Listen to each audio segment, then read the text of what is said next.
Oh my goodness. It's another edition of the Bad Man Show. Welcome, gentlemen. Oh, Mark is holding us up today. I'm holding you guys up tonight. Look Oh, at this. wow. There you go, Mark. Wow. All right, let's get started. Yeah, obviously, how was Dad's Day? How was Father's Day? Oh, come on, tell us what happened. Man, it was great. You know, actually, I sent out on Facebook my daughter on Friday because she wasn't going to be with me on Sunday morning. So on Friday, she made me breakfast, some bacon, some eggs, some apple juice. So it was really nice. My youngest, that was great. Then we came home on Father's Day after a wonderful service. The church gave me a suit, which was nice. I really appreciate that. A nice tuxedo, a silver tuxedo. So that was kind of cool. And then we came home. Wifey made she barbecued. I didn't have to barbecue. She said, just start it and I'll finish it. So I started the charcoal, sat back. Beautiful day for me. Beautiful day. Beautiful day. All right, Mark. Let's see what's going on, Mark. How was it? How was it, Mark? My son surprised me by coming down from New York on Tuesday. Popped in, gave me that big old hug, which I love. Wife and daughter took me out for dinner Saturday night, and then after I preached Sunday morning, took me out for dinner on Sunday. So it's been a great Father's Day weekend, man. So I'm happy. Well, congratulations, gentlemen. Hey, I'm all around Father's Day is wonderful. Always a great time.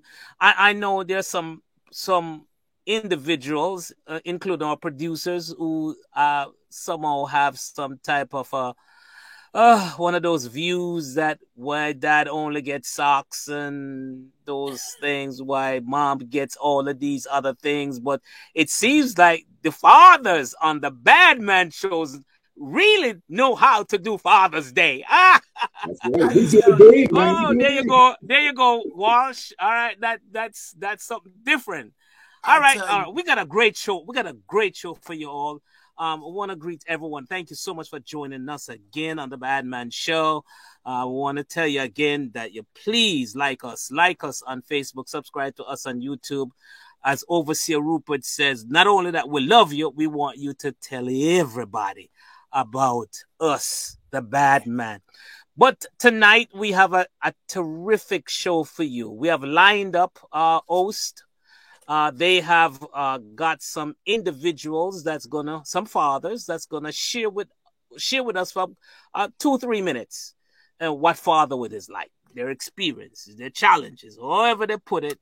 And so we're gonna start off with Overseer. He can give a little introduction before he calls his speakers, his guest on, and he can take it from there. Overseer, it's in your hands, sir. Well, you know, so I'm not going to get into it. I'm just going to introduce my guy that I asked to join us. I actually asked two. One of them chickened out. I don't know where he's at. An older gentleman, he said, I'm not so sure I could do this. I was like, come on, you can do it. He's not here. He didn't show up. So my kid's got a little bit more time because he's by himself. So I've got a buddy of mine. I've known him, we played basketball for about 8-9 years, I guess. I will say this on Sunday, my only bad Father's Day gift came when I played basketball before I went to church, and his team beat my team 4-1, or maybe even 5-1. It wasn't fun because one of those games were close. So, but it's really good. He's in the financial industry like I was. Just a good all-around guy. He's got a great story to tell. I don't know if he's going to get into it, but he's got a great story to tell about fatherhood, his experience, some of the sadness they had to go through and that sort of. So we're going to bring on Dwayne King. We call him Butchie. But Dwayne King is here. Hey, what's going on, Brother King? How are you? How are you? I'm good, thank you. How's everyone today? So welcome to the Bad Men for Christ show, man. We're just three brothers who are both active and determined for Christ, and we talk about things based on our views with a Christian perspective. But we're just going to ask you today to just come through and kind of just tell us your experience of being a dad. You have your own story. So go ahead, just tell us your experience. Okay. So first of all, thank you for having me on. Appreciate it. Sounds like you guys have a good show. This is my first time having the pleasure to see this show, but you know, I love the energy you guys have. I'm sorry I don't have the same sort of energy, but I love the energy. So my experience, first of all, being a dad, it starts with responsibility, just making sure to always show up and be there. Maybe not have always said the right things, maybe not have always done the right things, but I can tell you that every time the kids looked up, I have two, or we'll get into the story, but I have two. Every time they looked up, they knew that we were there. So we supported them in every endeavor. Both my kids played basketball. We were always there for school events and everything. So it's not that I have a playbook on being a father, but just really wanted to lead by example. So having a daughter, I want my daughter to know what it's like to see how a man operates within a home. She knows I get up and go to work every day. I take care of my wife, and we take care of each other. There's no slanderous going on. There's no beating anyone like that. There's no negativity. So it's all about being a positive role model. Not always the most long speeches, but just trying to lead by example. But then, as Rupert alluded to, 2 years ago, my family did experience a pretty horrific tragedy. On June 5th of 2021, my oldest son, who was 26 at the time, died in a car accident. And it was literally, I had just taken my daughter down to Florida for grad school. So 48 hours after leaving her, I had to reach her by phone, or whatever you call it, the iMessage or something, and let her know that her best friend and her older brother passed away in an accident. So I wouldn't say it changes how you father, but you look at things a little differently. You still have to, I'm always going to be a protector of her, whether he was here or whether he wasn't, but I'm still looking now to make sure that, making sure she's okay, making sure her wife is okay. So it goes back to the first word, responsibility, just making sure that everyone is okay. And sometimes in doing that, and I'm sure I'm not the only one on this call who say it, sometimes we forget about ourselves. And it's, I'm sure you guys can speak to that and on your own experiences, where you make sure the home is good before you worry about yourself, because it's just what men do. I'm not saying it is right or wrong. It's not anything about bravado. It's just what we do. We're protectors. So that's kind of my story. And I guess if I would say, I don't have a lot of regrets. One thing I would say I wish I could have done differently. When I always talk about communication, my son and I, we spoke all the time. We talked all the time, but I'm not sure we actually communicated well. So what I mean by that is, I could talk to him about, sports, basketball, whatever, but I didn't have a real appreciation for mental health issues. I'm just old school. Hey, suck it up, which is not the right way to go. And there was things that he said to his mother that, I wish he would have talked to me about, but that's because we didn't communicate. We just talked. So if I could do anything differently, I would make sure I would communicate more. Excellent. All right, bless him, man. That's great, man. All right, we're gonna ask you to hang around. Don't go anywhere. We there's some questions might pop up from the audience that we want you to be the one to actually answer. Overseer was going to say something. I'm sorry if I cut you off. No. I was just going to say that, I know, but I knew it was time to play ball against somebody. I was going to say also that his daughter went to probably one of the best universities on this side of the country. And she just overseer, you're taking up our time. Wait until discussion. You can talk about that. Mark, go ahead. I used to overseer. I tell you, these gents.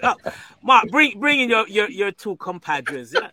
All right. Well, the first one we'll bring is a good friend of mine. Introduces some and present to others, Mr.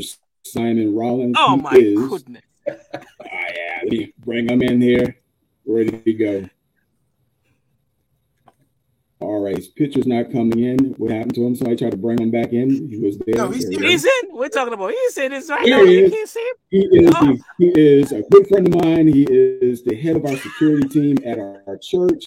He's just an all-around type of guy. So if you don't know him, you will know him tonight. So after him, I'll bring in the other guest. Mr. Rollins, all right. Tell us, sir, what is it like for you to be a dad? Well, let me give honor to where honor is due, to the overseer and the bishop.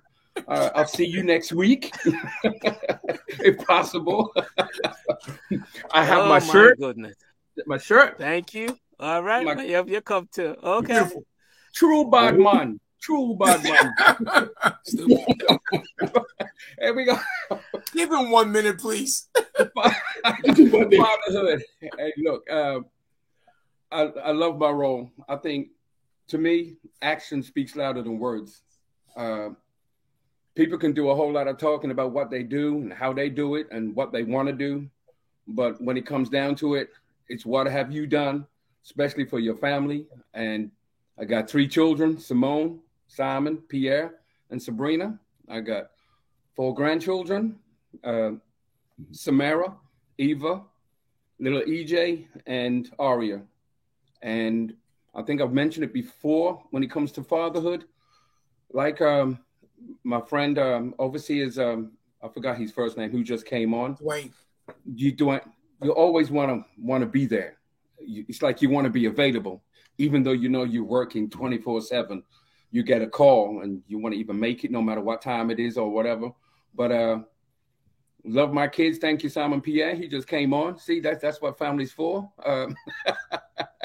I love him. But being fatherhood, and not quite as I pray for Dwayne, especially about what happened to his son. I remember when I got held up at gunpoint while I'm doing my job, 10 o'clock in the morning, when it was all over. You sit down and you reflect. And just like what Dwayne was saying, it's like, I thank God that I'm blessed that at that time guns were going off, but this one didn't. And Amen. It was a blessing that I was covered. And of course I call family and they all want to know and they want to be concerned. But being a fatherhood, consistency is a big thing for me. Whatever I do, how I do it, that they know that what I'm doing. Like I said, always being there, being positive, not a role model just for my kids, but for the church. And when I was at work, just being a role model. I think father is like a title, but being a dad is more important because you get more into it when you're a dad. You get more personal. And so that's basically that 1 minute that Rupert just gave me. Maybe I'll get some questions. I might be able to answer something, but thank you for your... Yes, sir. All right, so we're going to bring on the next one, which is Deacon James Howell. He's another good friend of ours. He is one of our major prayer warriors. So Deacon Howell, talk to us, man. What is it like being a dad? God bless you. Thank y'all for allowing me to come on this afternoon and giving first the honor to the overseer, Rupert Johnson, and to our Bishop Paul Brown. We thank you. And also Elder Mark, we thank you for giving this opportunity. Being a father for me, it was real surreal for me. I got young. I got married when I was very young. And the first thing happens when you find out that you're going to have a child or you're going to be a father, you're overjoyed. Everything just seemed like it just works. But then all of a sudden you realize they don't give you a playbook or a manual with this. So you learn real fast that you have to make a decision. And that decision is, what do I want for my children? What kind of example I want for my children? And luckily for me and blessed for me, I married a wife who was saved, Holy Ghost filled.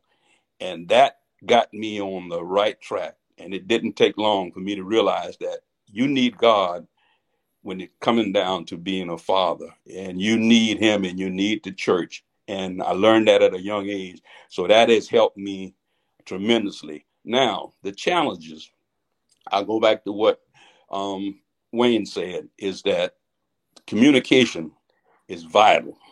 And it's difficult as an adult or as a parent when it comes down to, for a while they're young, in their impressionable 8 years, you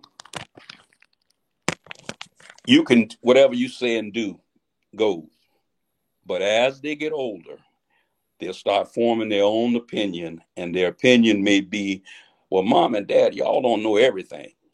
But you trust God and you hang in there. And what worked for me was I sit down with my children and I found out what they wanted to do. And then I asked, could you allow me and your mother to help you reach the goals that you want to attain? And when they realized that Dad go to work every day and was preparing to try to help them, they kind of got the idea of what was actually taking place. And that helped a whole lot. With God, you can do anything. So for Father's Day, my son and my grandson took me out for lunch. And my son has a sports car. I love sports cars. So he took me out for lunch and we sat there for about 2 hours. We laughed and we talked and we had a good time. And on my way back home, we met at a neutral location where it was convenient for both of us traveling. When I got back on the way back home, I reflected on it, and I just had to thank God. You know, I couldn't have done this without the Lord. Well, hold that point, Deacon. We're going to listen to other guys come. We're going to come back to you some more questions on that. All right, Bishop Paul. Yes. I have two fine gentlemen here, two very esteemed gentlemen. The first one is Mr. Gary Chana. He's a classmate from Jamaica when I was young. Mr. Chana, we were at St. George's. We were at St. George's High School, college together, and so I'm indeed really excited that he decided to join us to be a part of this. All right, take it away, Mr. Chana. Well, good evening, everyone. Thanks for having me here. It's a pleasure. So, what does fathering mean to me? My dad died when I was young, so I didn't have a role model or a figure to show me how to maneuver in life. Later on, when I became a Christian, I realized that to be a great father, you must be a godly man. Because a godly man loves God and spends time in His Word. When you spend time in the Word of God, you have access to everything you need for life. Financial management, how to view your job, your responsibility as a believer, and also how to be a father. If you love God, you'll obey His commandments, because the way how you show love to God is by being obedient. If you're obedient, you're going to follow His teachings concerning parenting. Once you do that, you're going to establish a solid role model with God the Father and yourself, and then you're going to mirror that with your child, and that makes you a great father. Amen. Wow, that's succinct. Oh my goodness, thank you. All right, thank you, Mr. Chana. Hang around for a little bit if you have. We understand that if you may have to go, just in case we have any questions from the audience directly to you. The next gentleman is my brother, that is Pastor Wayne Brown. And take it away, and he, like Simon, has his bad man shirt on. I see it. All right, that sounds good. All right, sir. All right, take it away, Pastor Wayne Brown. All right. Well, good evening to the bishop, the overseer, and the elder. As a pastor, I'm going to come from the manuscript, so if you don't mind. A good father. To be a good father, it takes F, faithfulness. A, awareness. T, trustworthiness. H, happiness. E, empathy. R, responsibility. These characteristics and abilities, along with others, needs to be in your toolbox to varying degrees if you're gonna perform at a high level as a father. Why? Because a good father sets a strong foundation for his family. And then along the journey, he fills in whatever is needed by arising situations and challenges. It takes more than desire and want to accomplish this. You must have tools. A good father has tools. Faithfulness, the dedication to always be locked in and focused on the well-being and success of his family. Awareness, never too busy or distracted when the family needs him to address issues.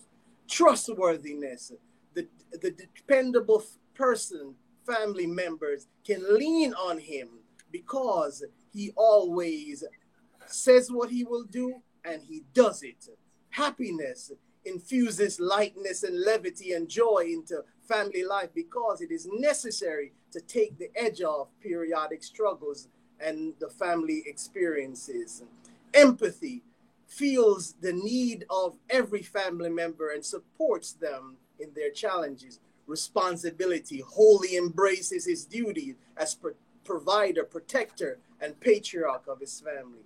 A man that develops and constantly sharpens these tools will be a good father who sets a solid foundation and fills in all necessary needs to make the family function well.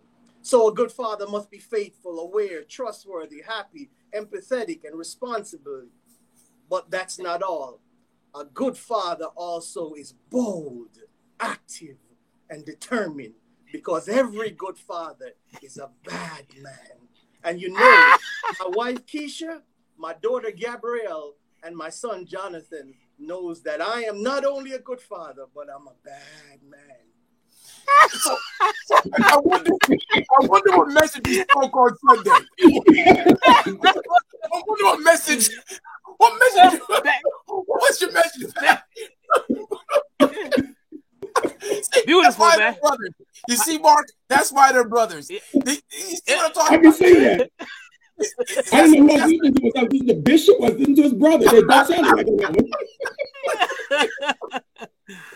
Hey, thank you so much, Wayne. I really appreciate you coming on, Pat. Yes, sir. All right, Thanks gentlemen. Let's see what the audience have for us. All right. Do you all have anyone have any questions for any of these gentlemen before we turn it into the audience? Overseer?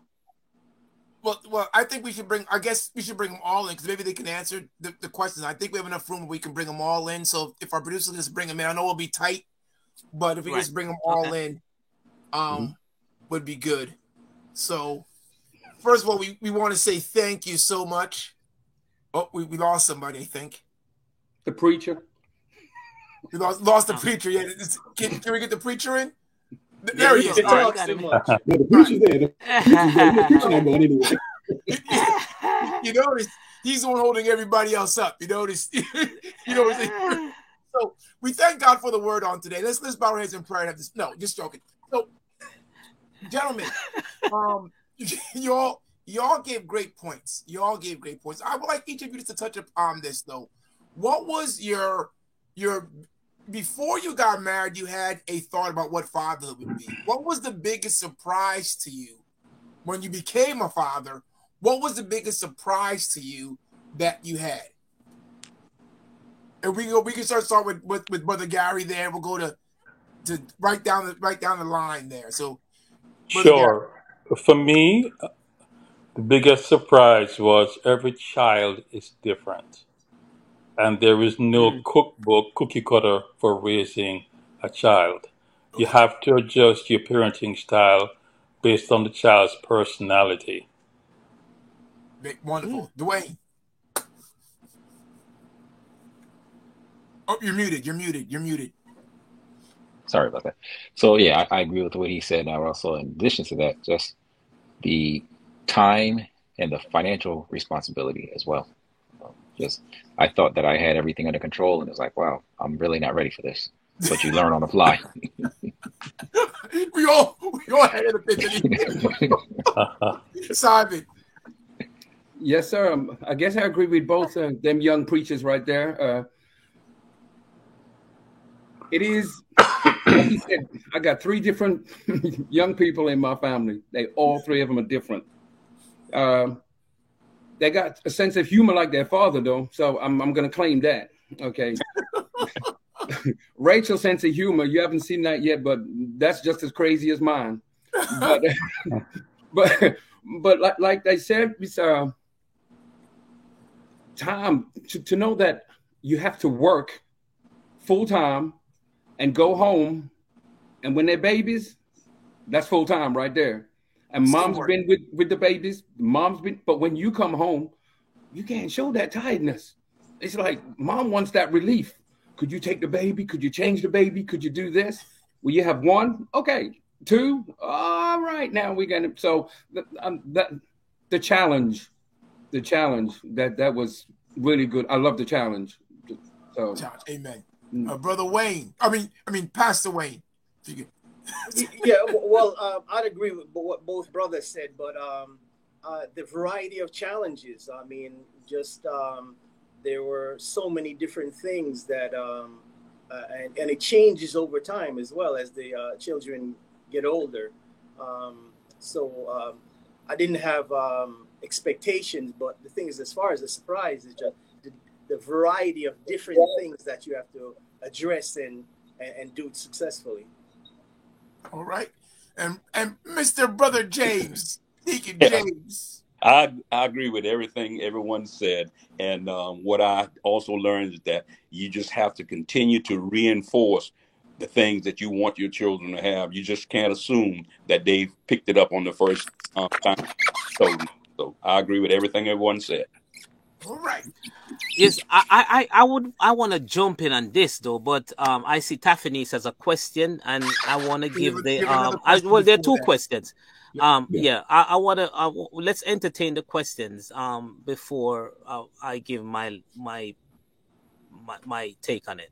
Okay, can you please tell me, and we can think two of the guys or three of the guys can answer this question if we would like to. Can you please tell me what you first put into place before being a father? So pre being a father, what you do to prepare yourself? I would say being grounded in the Word, because the Word of God gives instructions on how to be a father. That's the greatest book to get what you need. Now, okay, let me put my point into this thing. What did I do to prepare myself? I wouldn't be 100% real. I thought that I could look at what my father did and I could emulate that. And I was so wrong. I was so wrong because I didn't have, first of all, I didn't come from the same background my father had. Right. So I was different as a person, so I couldn't do the thing. So for me, it was, I thought I would put into place, okay, my dad did these things, so I'm going to do these things. And I found that it couldn't be. That was me. Nobody else wants but overseer, but that also brings a question. Some folks didn't have that opportunity like you. You had a father that you could look up to. That's why you thought that. That's the thing. So I know that Mark would have something to say, but I know Simon had his hand. So I'm going to let Simon and Mark go. Well, basically, I had to learn by trial and error. That's the only way I was able to raise mine, by trial. I mean, I looked at what my dad did, but I found that what my dad did didn't necessarily work for me. So I had to find a way of just finding, by prayer, find the best way to raise my children the best way I could. Simon. Yes, sir. And just like what Overseer was saying, I was thinking of what my dad was doing or what my dad was doing, but then I didn't want to. I wanted to be more, interactive with my children, because my father then, he was there, but he wasn't interactive with us. He didn't go to games. He didn't do that. He wasn't bad. I mean, but that's what he was. When I saw that, and before I had my children, it's like, you know what? I'm going to make sure I'm at every one of their games. I'm going to make sure that wherever function they have, church function, that's what I wanted to do. I wanted to be, that was my expectations. What he said, what advice would you share? Yeah, so that was mine. Okay. Any other else before we go to the next question? All right, let's go to the next question. What advice would you share with a young father and families? Good question. What advice would you share with young fathers and their families? I would like to take a shot at this, Deacon Howell. Go ahead. I was young as a young father, and as I stated before, you don't get any manuals on how to be a father. You either have examples set before you, and I go along with Elder Mark. My father was a quiet person. He wasn't interactive. And so I had to, I guess I'm like my mother. I was a talker. And I had to figure out things as I went along. But what I realized from my wife being saved is that if you can keep God in your raising your children will understand that. Everyone has the ability to understand what God is trying to say to them. And that worked for me. So as I got older and got saved, then I realized in those young years, they need a father that's interactive, that's attentive to their needs, and a listener. So that's my take on it. I'll take a shot at that one as well. I think I was fortunate that when I had children, I was in my early 30s. So I've often thought that I've been a better father because I started having children older. That if I had children in my 20s, I probably wouldn't have done as well. But what I would give as far as advice to anyone who's young as a father is that don't worry about what you don't know. As long as your children are the first and most important thing in your life, you will do well with it. And one of the key things is they will recognize and feed off of the fact that they are the most important thing to you. So don't worry about what you don't know. You could always go to others. I mean, I was blessed. My brother was a resource for me when I started fathering. But the thing about it, don't worry about what you don't know. But as long as they're the most important thing and you're not distracted with other things, you'll be all right. Amen. Amen. You know, it's interesting. I was looking at what Sister Brown was saying. I was about to ask the same question to Brother Wayne. How were you able to handle, the devastation of the loss of your son, being a parent? I mean, it's one thing when you lose a sibling, but when a parent loses a child, that's a total different thing. I mean, I lost my brother, and I saw the agony that my parents went through. But being a sibling, I couldn't relate to what they went through. So, Wayne, speak to that. How did you deal with that when you lost your son? And I say we, my wife and I, for me personally, it just got me closer to the Lord. I'm thankful for the 26 years that we had. More importantly, as a man, it's like, I stay active. I have a wife and a daughter that, are grieving as well. And we just keep praying. There's no getting over it. You just get through it and you keep working and you keep praying and you read a little more scripture. You listen to some more gospel music and you have conversations with them even though we ain't here. I don't want to make it sound like it's easy, but in my mind, I have to be still the rock for my wife and my daughter.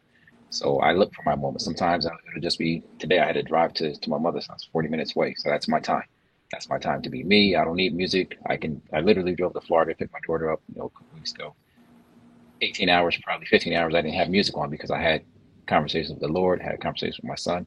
So it's just constant talking, keeping your mind busy, and just trying to do what I can. And sometimes there's good days and bad days. Awesome. It's good to hear you say that because I knew someone who went through that same situation, but their incident was different. The husband, my buddy, and his wife, they divorced because of the loss of a child. She shut him out. He basically went another direction. They couldn't handle it, so the family was a big rift. But it's good to hear that you said you had something different to keep the family going. Man. And we did some counseling, and one of the things we learned is that a lot of people do break up as a result of this, but there's no way that's going to happen. That would be far worse of a tragedy for us to go in different ways because of this. So we just get closer. Man. Amen. Yeah, I think that it comes down. I don't know about for you, Mark, about your buddies if they had God in it, but you said it great. You said you have to pray more. You have to go to God more. You talk to God more. That's a major part of it. Is getting God even in the midst of the situation, so that way you can have somebody to speak to. A lot of times, folks just don't have anybody because you could talk to me, but I may not understand fully the pain because I never lost a child. So talking to somebody about it doesn't always work, but talking to God because He lost the ultimate child. He lost Christ. He had to give up Christ. He definitely knows what you're going through, and talking to Him is something that I think really helps balance it. So I'm glad you said that. Awesome. Hey, one other thing that I want to bring into the level of sacrifice that fathers have to make. Yeah. Anybody can speak to that because we live in a time where for the average household, sometimes it takes two. Both mom and dad has to work in order to get to meet the challenges, the finances and so forth. So, who can you speak to that? Speak to the sacrifice. You gotta give up that Mercedes Benz and drive a Kia. You know what I mean? So, so it's a nice man. What you talking about? Is that a challenge? Who can speak to that? Who said, "Oh, I ain't giving up my Mercedes Benz"? So I just finished paying for my daughter's college, right? $200,000, Woo. right? That's no, that's no drop in the bucket, right? But you make the sacrifice because you want to see them make progress and be able to be independent and have a bright future.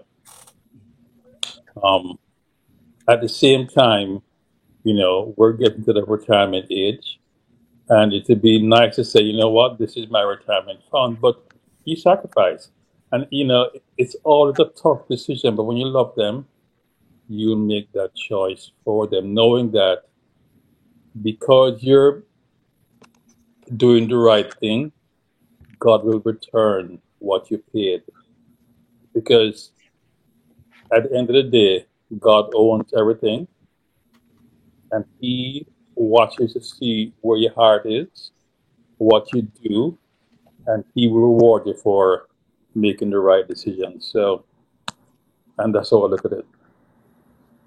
I'll go after James. Anyone else want to jump in on that? Yeah. I'll go after Howell. Yes, as I said, I got married at a young age, and I was in the military. So the military today was a different military back then. My first paycheck was $24 for a month, and my wife didn't have a job.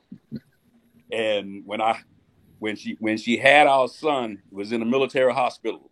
The day I went to pick her up from the hospital, the private who was actually the clerk at the time, he looked at me and he begged me over to the bench where he was sitting at, and he said, "I know you're a private and you don't have any money, so you go ahead on me. I'll take care of this."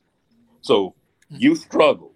And once I got out of the military, the Lord blessed me with a good job. And while I was in the military, my wife completed her education. Things got on the right track. But trust me, when the young man said just now about the sacrifice, it is a sacrifice.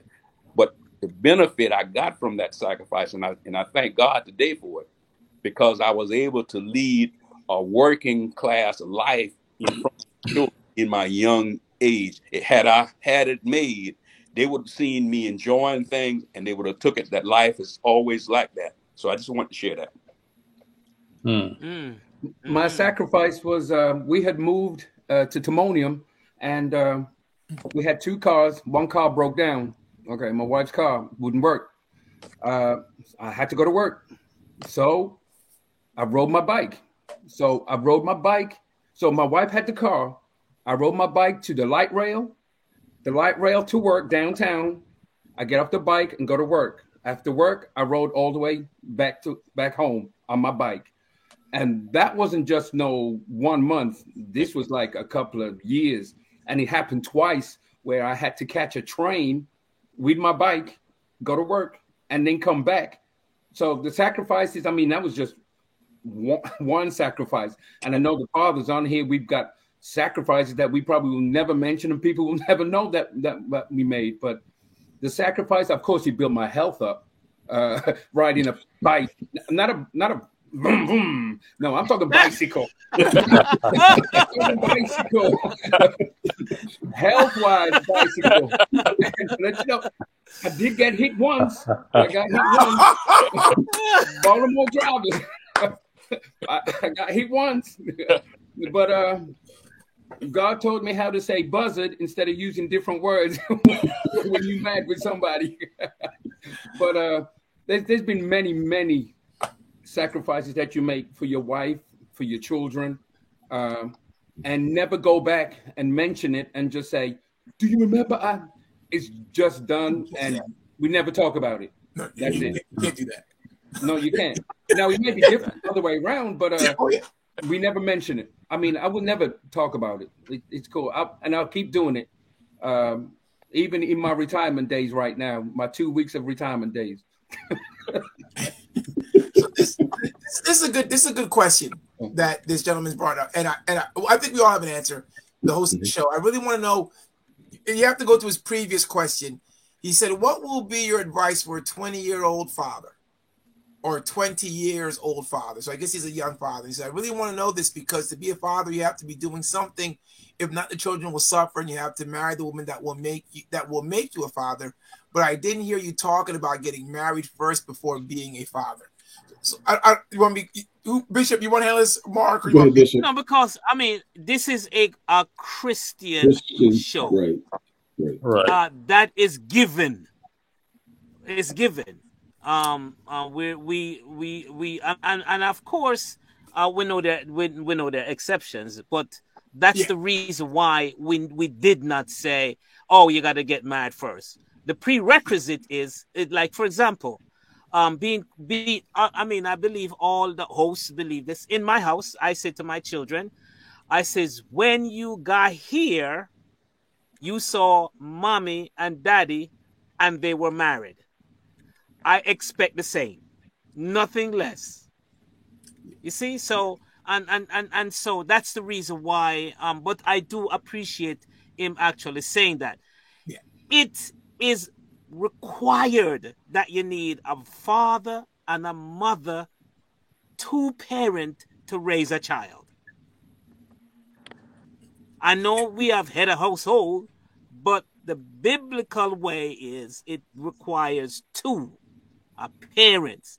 And yes, there are single parents who have done children well. have turned out, but I think even though they turned out well, they missed something because they didn't have two parents. And nobody gonna tell me anything different than that. I just believe that. Yeah, I mean, statistics prove it. I mean, I think what I mentioned yesterday, and the person about the statistics of what percentage of people that are in prison, how much of them come from a single parent household or without a father? How many people have committed suicide without a father? The percentages are relatively high. And so it's not that it's impossible to do it as a single parent. It's just better to have two parents involved. Now, like you said, things happen where you become a father or a mother outside of the realm. But we hope that you do stay a father and not just become a daddy. There's two different things, right? When you're a father, you take on the responsibility of what's called to be done. If you're just a dad, it means you gave your sperm, great, but you're not involved. We don't want, that's a different show. But for the most part, we want to see people married together, working together to raise that child. That's the main thing, I believe. I agree with that. I agree. Let me quickly say here at the top of the hour, we want to give a shout out to our producers. We have Ken Walsh that is in studio today. We want to say thank you so much for Ken for being in studio, along with we also want to give a shout out to Deacon Albert. Also, we would like to say that we do have merchandise available, and we'd love for you to actually support us by going to the website batmanforchrist@gmail.com, and please purchase something, support us, and so that we can actually keep growing the show. And thank you so much. In regards to celebrating Juneteenth, I believe the producer is head over heels on this. We're gonna have some show in the future to talk about holidays. And of course, this holiday is one that is kind of making its rounds around, and we understand that it's an African American holiday, but we want to at some time in the future we're gonna have a show that talks about holidays, why they are, the purpose for them, and so forth. So let's get back to the show. Thank you all so much again. We want to remind you again, please like us on Facebook and subscribe to us on YouTube, because we really want to grow the show. And again, thank you. Want to say a big shout out to these fathers that we have. We're just so grateful. We're thankful for them to being on. We still have a couple more minutes to go, and we just hope that we'll hang out and just answer some of these questions. I'm gonna turn it back into go ahead, take it away, Overseer.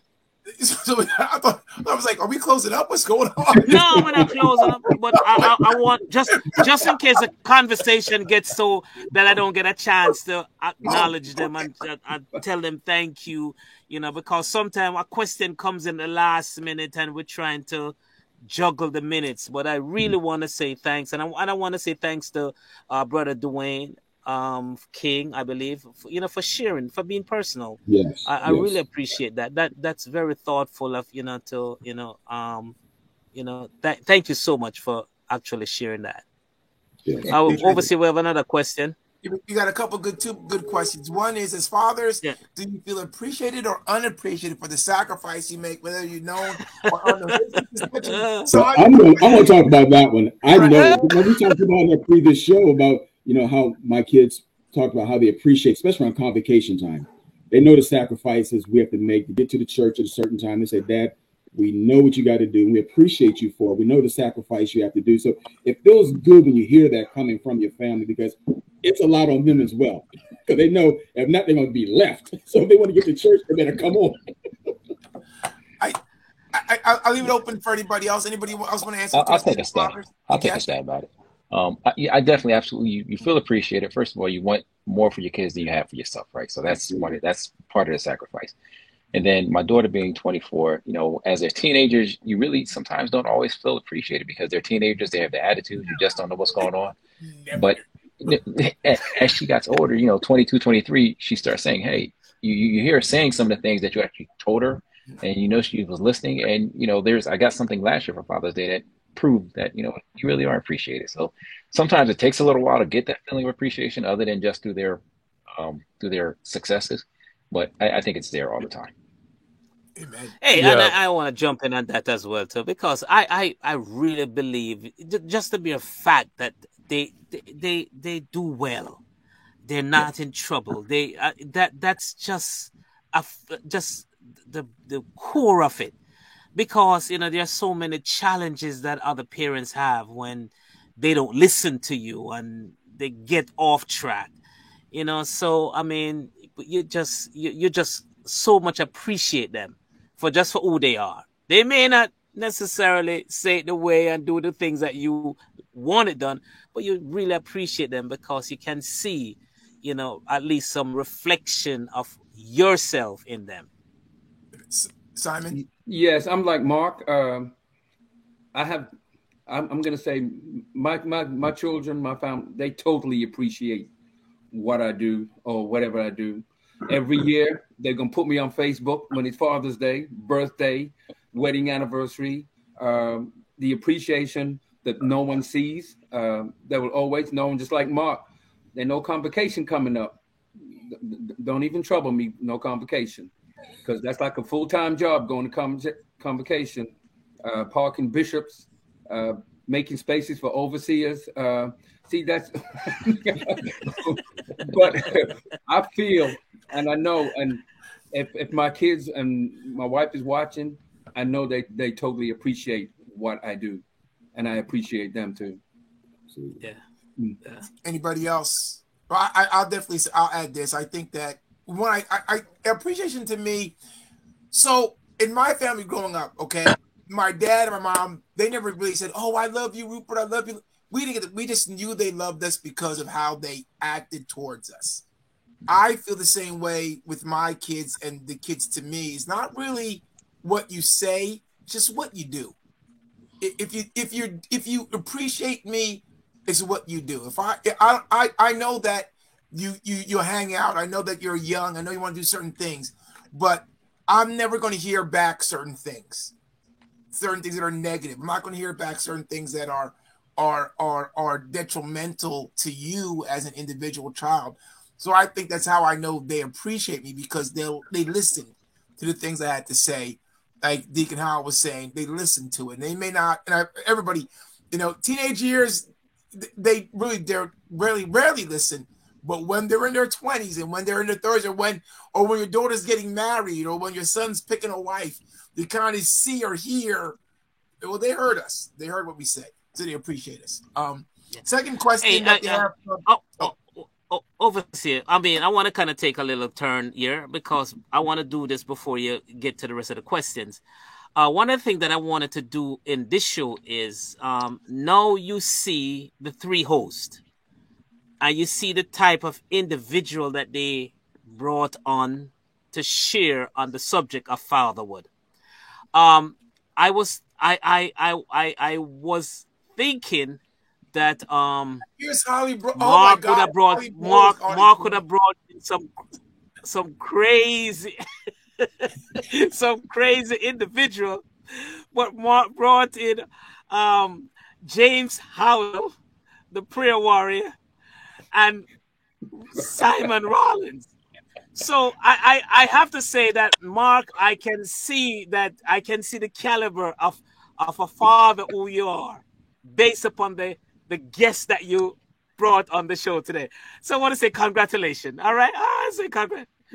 And I was surprised about Overseer Rupert. To be honest, I never thought you would have bring somebody like Mr. King on.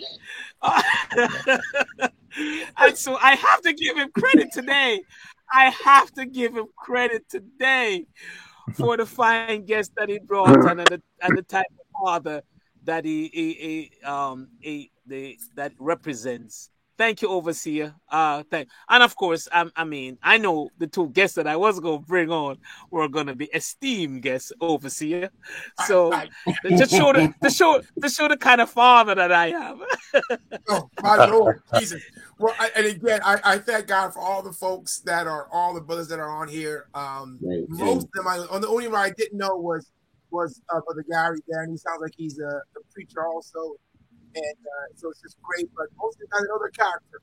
And normally, as a father, you want to put yourself amongst people with the same character. It's just because when you're raising your child, you have questions you want to ask other fathers. This is one thing I will say to all the young fathers. The young man had a question. I want to answer that question. He asked, "What advice do you give 20-year-old young fathers? Before you got married, you had to find other fathers, ask other fathers." One thing I will say to all the young fathers. The young man had a question. Am I answering my own talking to myself? Yeah, you are. I don't know what's going on. Oh, I'm talking to myself. But I don't know what to do now. But I was going to say that the answer to that question, what you should do is I'm talking to myself. In the world. What is going on over there? I'm going to shut up now. God bless y'all. Live right. TV, everybody. Live TV. No, Mark. Let's take on what Overseer was saying with the young man. Yes, it's good for Christian to. It is what he says. It is good for Christian to have children out of marriage. Is that? Am I hearing correct? Is that? Because no, it's not. You are supposed to get married before you have children. Period. He says, because I understand that the Bible says that we should stay away from fornication.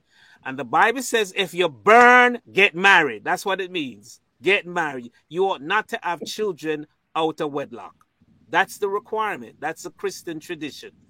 But sometimes it happens, and you just gotta love them anyway. Things happen, but we ought to say what the requirements are, and then deal with the cases where it happens. And sometimes when it happens, it's because you didn't listen to your dad. Because if you listen to a good dad, he will provide the instructions that will save you from the pain and the challenges of those situations. Go ahead, Overseer. You're good. We can hear you now. You're not talking to yourself. We can hear you. So I would say that my answer to that question would be: we always want to make sure that we give the children that we have the best opportunity to become the best possible they are. We do know statistics tell us that in a two-household husband and wife situation, and a good husband and wife, because you can be married and have a horrible household and that the children turn out to be rotten, right? So let's not act like just because you're married, kids are going to turn out to be good. But in a household that is good, that has a good mother, a good father, your chances to achieve are better. So we as Christians, we do not want to. We talk that you don't have sex out of wedlock, right? You don't. So you could. If you don't have sex out of wedlock, you can't have children out of wedlock. So it goes hand in hand.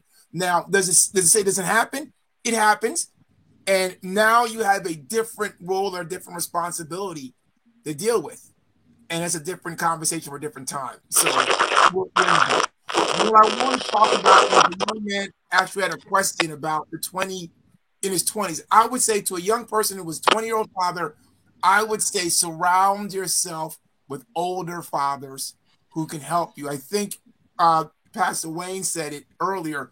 He would talk to his older brother. Yes. You need to surround yourself with other fathers who've been through this to help you navigate that. Thank you.